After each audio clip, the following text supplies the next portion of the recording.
બારડોલીમાં ગેરકાયદે ખનન મામલે હાઈકોર્ટની ટકોર બાદ સરકારી અને ગૌચર જમીન પર ગેરકાયદે રેતી ખનનનો આક્ષેપ કરવામાં આવ્યો છે। અધિકારીઓ અને ભૂસ્તરશાસ્ત્રીની કામગીરી સામે હાઈકોર્ટ નારાજ છે। ઉદ્યોગ ખનિજ વિભાગના સચિવ અને સુરત કલેક્ટરને આગે નોટિસ પાઠવવામાં આવી છે। ફરિયાદો છતાં તંત્રે યોગ્ય કાર્યવાહી ન કરી હોવાનો મામલો। ગેરકાયદે ખનન સામે કેમ પગલાં ન લેવાયા તેવો પણ હાઈકોર્ટે કર્યો સવાલ।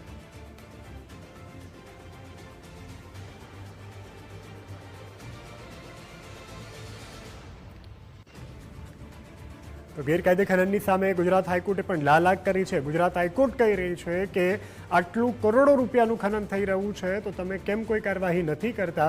બારડોલીમાં થયેલ જે ગેરકાયદે ખનન છે તે મામલે હાઈકોર્ટે આજે કડક અંગે સુનાવણી દરમિયાન આ ટાંક્યું છે। હાઈકોર્ટનું કહેવું છે કે જો આ રીતે ખનનો થતા રહેશે તો પ્રકૃતિને સાથે માણસને પણ જોખમ છે, તો આવા કિસ્સાઓમાં કેમ કોઈ દંડાત્મક કાર્યવાહી થતી નથી।